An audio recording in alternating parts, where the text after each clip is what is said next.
Hi everyone, hope you will be safe and sound. In this lecture, I am going to teach you about present perfect tense uses of present perfect tense. Padi lecture ki bamunga present perfect tense the ari uses of the ari for five structure mani ba bahas ko. Present perfect tense mum pakam condition ki use ko pakam condition ki ni use ko. The tense is the bara zuri habara dara چې د هغې یوزز به موږ زده کوو چې یوزز موږ ته د ټینسز پته ولګي چې دا په دې کنډیشن کې یوز کوي نو بیا انګلیش ویل چې کوم دی دا ډېر زیات ایزي دي نو راځئ چې اوس د پریزنټ پرفیکټ ټینس د یوزز په باره کې دا لیکچر وورو. Present perfect tense is used to express an activity that occur in the past and unspecified indefinite time. Present perfect tense چې کوم دی دا په کوم کنډیشن کې یوز کوو کله چې یو اکټیویټي چې اکر شوي په پاست ټایم کې خو د هغې ټایم چې کوم دی انسپیسیفاید لکه موږ ته دا انډیفینټ ټایم چې هغه موږ ته معلوم نه وي انسپیسیفاید سپیسیفای کړی موږ نه وي نو په داسې کنډیشن کې به موږ پریزنټ پرفیکټ ټینس یوز کوو. فار ایگزامپل I have taken tea. ما چې وڅښلو خو لکه دا ټایم ما ونه ما ګنټه مخکې وڅښلو لس ګنټې مخکې پرون مې وڅښلو بل پرون لکه مطلب په دې کې تا ته سپیسیفاید ټایم نه ښیي انډیفینټ ټایم به تا ته شو کوي انسپیسیفاید ټایم به تاسو ته شو کوي نو یو یوز خو دا شو. بل اگزامپل دا دی دانش هیز کوک هر میل بل شي هیز کمپلیټډ هر ہوم ورک عادل هیز پوسټډ د لیټر نو مطلب دا څلور سنټنس چې کوم دي دا مونږ ته انسپیسیفاید ټایم ښیي لکه دا مونږ ته داسې ټایم نه ښیي چې دا زمونږ ته معلومي. دانش هیز کوک هر میل دانش چې کوم دی خوراک پوخ کو نو مطلب مونږ ته چیرې مونږ ته پته نه دري چې څه ټایم یې پوخ کو. شي هیز کمپلیټډ هر ہوم ورک هغه خپل هوم ورک چې کوم د کور کار کمپلیټ کو نو کله یې کمپلیټ کو نو هغه ټایم مونږ ته سپیسیفاید نه دی نو انسپیسیفاید ټایم به مونږ ته شو کوي یا انډیفینټ ټایم به شو کوي نو په دا کنډیشن کې به مونږ پریزنٹ پرفیکټ ټینس یوز کو. بل یوز یې څه دی بل یوز دا دی چې دا به مونږ په کوم سچویشن کې یوز کو. Present perfect tense is also used to talk about activities which occur in the past but their effects are still visible. زمونږ سره په پریزنټ پرفیکټ ټینس چې کوم دی دا به مونږ په هغه کنډیشن کې یوز کوو کله چې مونږ د یو اکټیویټیز په باره کې څه کوو خبره کوو خو هغه اکر شوي په پاست ټایم کې بټ دیئر افیکټ آر سټیل ویزیبل خو د هغې اثرات چې کوم دی اوس هم چې کوم دی ویزیبل دي. فار ایگزامپل تاسو دا سنټنس یې وګورئ I have cut my finger ما خپله ګوته څه کړه کټ کړه نو کټ مې کړه نو د دې هغه افیکټ اټ از بلیډینګ ناو مطلب هغه اوس هم وینې کوي نو کټ مې کړه نو په داسې کنډیشن کې چې کوم دی د هغې هغه اکټیویټي چې کوم دی اکر شوې ده خو د هغه اثر چې کوم دی اوس هم موږ ته چیرې ویزیبل دی نو په داسې کنډیشن کې هم موږ پریزنټ پرفیکټ ټینس یوز کوو. فار ایگزامپل شي هیز واټر د فلاور هغه څه کوي هغه فلاور له چې کوم دی هغه اوبه ورکړي که نه هر کلاس آر ویټ لکه مطلب هغې کپړې اوس هم لمدې دي هغه څه وکړو اوبه یې ورکړې څه له فلاور له خو هغې دا کپړې چې کوم دي هغه اوس هم لري نو مطلب د هغه اثر اوس هم ښکاري. هی هیز بیټن د چایلډ نو هغه ماشومان څه کړه ووهل نو چایلډ از ویپینګ مطلب هغه اوس هم جاړي نو د هغې اثرات چې سره اوس هم ښکاره دی. نو فرست سنټنس کې مطلب بلیډینګ شو اوس هم وینه کوي نو هغې اثرات شته حرکات ار ویټ د هغې کپړې لمدې دي نو مطلب اوس هم د هغې اثرات شته. یا چایلډ از ویپینګ هغه ماشوم یې ووهه خو اوس څه کوي جاړي نو هغه کوم دا پریزنټ پرفیکټ ټینس چې کوم دی موږ په داسې کنډیشن کې هم شو یوز کولی چې د هغې اثرات صحیح سټیل ویزیبلي نو چې کله سټیل ویزیبلي نو په دې د هغې افیکټ چې سټیل ویزیبلي نو په دغه کنډیشن کې موږ پریزنټ پرفیکټ ټینس یوز کوو. بل په کوم کنډیشن کې به یوز کوو پریزنٹ پرفیکټ ټینس از آلسو یوز with the time adverb ټایم adverb سره به دا هم یوز کوو. just ټایم adverb زموږ سره just شو to talk about recently completed activity چې کله زموږ سره په لږ ریسنټلی یو کار سره کمپلیټ شوی دی اوس یو دوه درې منټه مخکې یا ګنټه مخکې ریسنټلی کمپلیټ شوی دی نو په دغه کنډیشن کې موږ هم پریزنټ پرفیکټ ټینس یوز کوو.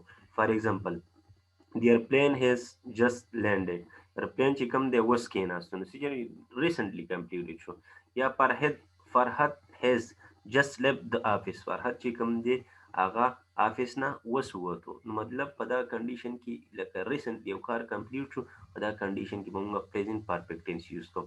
بل it has just started to rain لکه باران څه شو وستارټ شو نو څه شي recently لکه it has just started to rain دا هغه باران وستارټ مطلب recently څه چلو شو یو کار وشو and I have just received the letter ما اوس څه کو letter receive کو نو مطلب recently چې یو کار complete شي نو په دا condition کې مونږه present perfect tense use کو بل به کوم situation کې use کو د هغې structure دي د هغې structure دي مختلف structure دي نو هغې structure چې کوم دی دا د دې په باره کې اوس چې موږ په positive sentence structure به څه زموږ سره به د negative سي د interrogative به څه وي د negative interrogative both په کوم structure وي او د information question به کوم structure وي دا تاسو ته زه لږ لارښ کوم چې تاسو ته more visibly نو د هغې structure په باره کې موږ څه کوو لږ انفارمیشن در کوم دا غي په اړه کې صحیح شو دا زموږ سره سټرکچر شو د پازیټیو سنټنس سټرکچر شو نور تاسو ته یوزز پته ولګی دا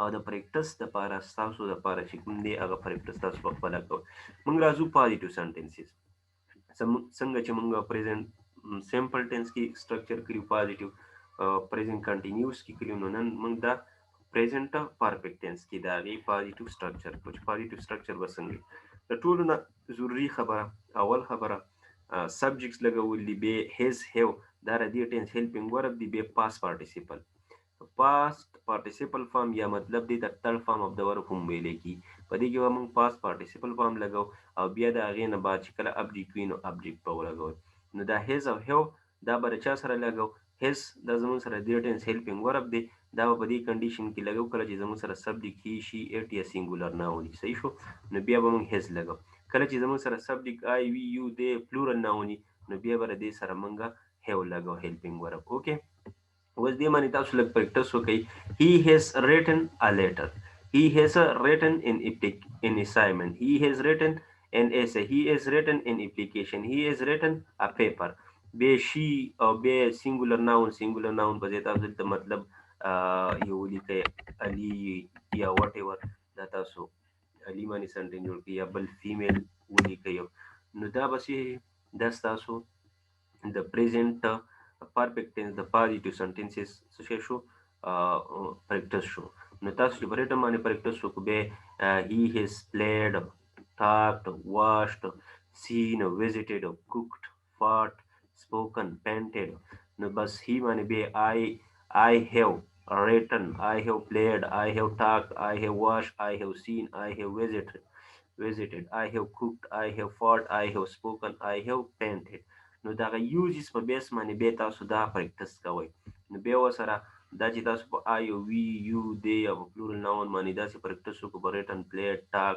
واشډ سین ویزیټډ cooked fought spoken painted نو بیا دا چې په یو باندې وکړئ په دې باندې وکړئ په هی شي اټ یا سنگولر ناون باندې وکړئ بیا ورسره object change کوئ object د چینج سره به تاسو پریکټس نور هم سیوا کیږي نو راوند اباوت نو 300 سنټنسز تاسو په معمولی لږ ټایم کې تاسو څه زده کړئ اوس راځو د نیگیټیو سنټنسز سټرکچر سره او هغه به موږ څنګه یوز کوو نو د نیگیټیو سنټنسز سټرکچر چې کوم دی دا هغه هم داسې سټرکچر د سیم څنګه چې موږ د پریزنت سمپل ټنس لپاره یوز کړو د پریزنت پرفیکټ لپاره موږ پریزنت کنټینیوس لپاره یوز کړو اوس د پریزنت پرفیکټ لپاره چې کوم یوز کوو نو د هغه سټرکچر هم هغه شانتي دی خو زموږ سره چینج صرف په هیلپینګ ورب کړي صحیح شو د پریزنت سمپل ټنس هیلپینګ ورب بدلو د پریزنت کنټینیوس هیلپینګ ورب بدلو او د پریزنت پرفیکټ بدل نو سټرکچر سیم دی صحیح شو اوس سبجیکټس لګولې فرست به هیز هیو زموږ سره هیلپینګ ورب دی دا غینه بعد ناٹ به پاس پارټیسیپل پلس پاست پارټیسیپل به ولګي او بیا به اوبجیکټ ولګي نو بیا به څه کې دلته به تاسو دا څه ناٹ دی دا ناٹ به ټولو سره لګوي خو هغه زموږ سره سبجیکټ هی شي ایټي یا آی یو وی دی یا پلورل ناوني نو په کنډیشن کې به دا ناٹ پر ټولو سره لګوي خو دا هیلپینګ ورب چې دی چې کله زموږ سره سبجیکټ هی شي ایټ یا سنگولر ناون بیا به سره هیز لګوي چې کله پلورل آی وی یو دی یا پلورل ناون بیا به موږ سره څه هیو لګي اوکې نو he has not written a letter she has not written a letter he has not played cricket football ټینس داسې به تاسو به څه کوئ په دې باندې پریکټس کوئ تاسو ته ما ویل چې کله زموږ سره سبجیکټ صحیح I, we, you, they یا plural نو هغه سره به موږ څه لګو have لګو. نو په have باندې موږ یو پریکټس کا I have seen I have seen, I have visited, I have cooked, I have fought, I have spoken, I have painted. Sorry, موږ په نیگیټیو پریکټس کوو نو دې سره به څه کوي not had کی. نو I have not seen, I have not visited, I have not cooked, I have not fought. The have not چې کوم دی کنټریکشن پام چې دی دا به موږ چې یو ځای څنګه ویو I haven't. I haven't seen. I haven't visited. I haven't cooked. I haven't fought. I haven't spoken. I haven't painted.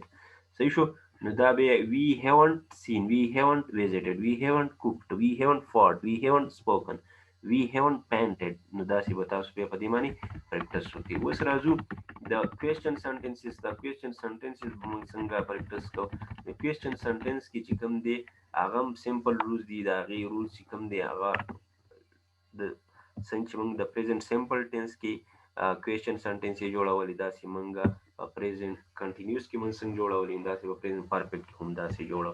نو په هغه کې به څه کوو هیلپینګ ورب به د سنټنس په سټارټ کې لګو هیز او هیو. کله چې زموږ سره سبجیکټ هی شي اټ یا سینګولر نه ونی نو بیا به د هغې په سټارټ کې هیز لګي. کله چې سبجیکټ زموږ سره آی وي یو دی یا پلورل نه ونی د هغې د سنټنس په سټارټ کې به هیو لګو. نور هم دغه سټرکچر دی او په اخره کې به ساين اف انټروګیشن لګو یا کوېسچن مارک چې کوم دی دا به موږ څه کوو په اخره کې لګو. ستا سره ابجیکټ کې د ابجیکټ نه بعد به کوېسچن مارک لګي. کو ابجیکټ نه یو صرف ورب وي نو ورب نه بعد به څه کا کوېسچن مارک فوټ کا. نو هیز هی مطلب دا هی چې اوس ما پکې لیکلی خو دا به تاسو په سمال کې لیکئ. اوکې هیز هی ریټن ا لیټر یا هیز هی لیډ هیز هی talked, has he watched, has he seen, has he visited, has he cooked, has he fought, has he spoken, has he painted.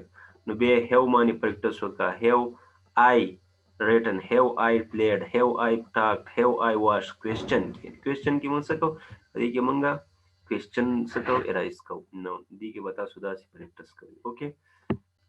اوس راځو نیگیټیو انټراګیټیو کوېسچن ته. نیگیټیو انټراګیټیو کوېسچن هغه کوېسچن ته ویل کېږي کوم کې چې موږ انکار هم کوو نیګیشن هم پکې کوو. نو د هغې سټرکچر چې کوم دی هغه څنګه دی هغې کې هیلپینګ ورب په سټارټ کې لګولي بیا سبجیکټ دی بیا د سبجیکټ نه بعد چې کوم دی نیګیټیو ته بیا د هغې نه بعد سره دلته نیګیشن پکار دی دلته ناټ لګول پکار دی ناټ پلس ناټ بیا پاس پارټیسیپل پام لګولي بیا ابجیکټ لګولي. نو د هغې په سټارټ کې هیلپینګ ورب کله چې زموږ سره سبجیکټ هی شي اټ یا سینګولر نه ونی د هغې په سټارټ کې به موږ هیلپینګ ورب چې کوم دی هیز لګو. کله چې سبجیکټ زموږ سره آی وي یو دی یا پلورل نه ونی د هغې نه مخکې به موږ څه لګو هغې نه مخکې به موږ هیو هیلپینګ ورب لګو. او بیا د هغه سبجیکټ دی ټول سبجیکټ نه بعد موږ ناټ لګو بیا به تھرډ پام اف د ورب لګو یا پاس پارټیسیپل پام به لګو. د هغې نه بعد به موږ آبجیکټ لګو. بیا به په دې باندې تاسو ډیلی بیسز باندې داسې پریکټس کوئ په یو سټرکچر باندې چې نن تاسو په دې پریکټس وکړو بیا وروسته په بل باندې سبا په بل باندې بل سبا په بل باندې پریکټس کوئ ډیلی بیسز باندې. نو هیز هی چې کله د سنټنس اولنی ټکی به زموږ سره په کیپیټل لیټر کې باقي به زموږ سره په سمال کې د ویداوټ هغه کیپیټلایزیشن به بیا تاسو ګورئ هغه باندې ما لیکچر کړی دی. Has he not written? Has he not played? Has he not talked? Has he not watched? Has he not seen? Has he not visited? Has he not cooked? Has he not fought? Has he not spoken? Has he not painted? نو داسې به په هی باندې تاسو پریکټس وکړو په شي باندې وکړئ په سینګولر ناونې وکړئ په آی باندې وکړئ په وی باندې وکړئ په یو باندې وکړئ په دې په پلورل ناون باندې. نو داسې پریکټس وکړئ چې ستاسو فلوینسي راشي. دا ستاسو د فلوینسي دپاره ما دا پریکټس تاسو ته اساین کړی دی.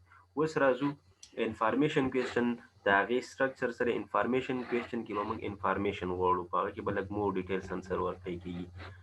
اوس راځو د هغې سټرکچر سره ډبلیو ایچ ورډ یا پریز. موږ به اول ډبلیو ایچ ورډ ولګو یا پریز ولګو. هاو لانګ زموږ سره پریز شي کله چې دوه ورډز یو ځای راشي او د دې نه باقي د وین واټ ویر وای هاو هو دا زموږ سره ډبلیو ایچ ورډ شو.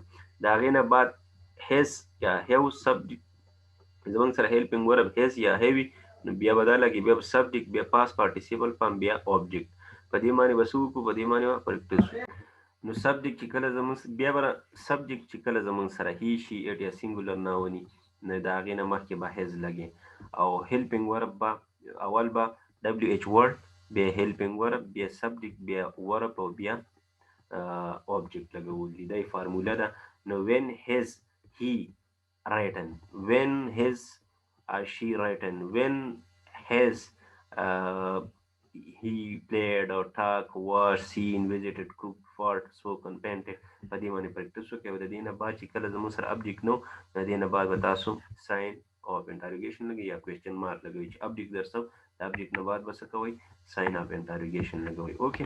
او کله چې سبجیکټ زموږ سره آی وی یو دی یا پلورل نه ونی، د هغې نه مخکې have لګو، او د دبليو ایچ ورډز اول دبليو ایچ ورډ، بیا helping verb، بیا subject او بیا third form of the verb، بیا past participle، بیا object. دا د دې simple rules دي او دا دې باندې تاسو پریکټس وکړئ. Thanks for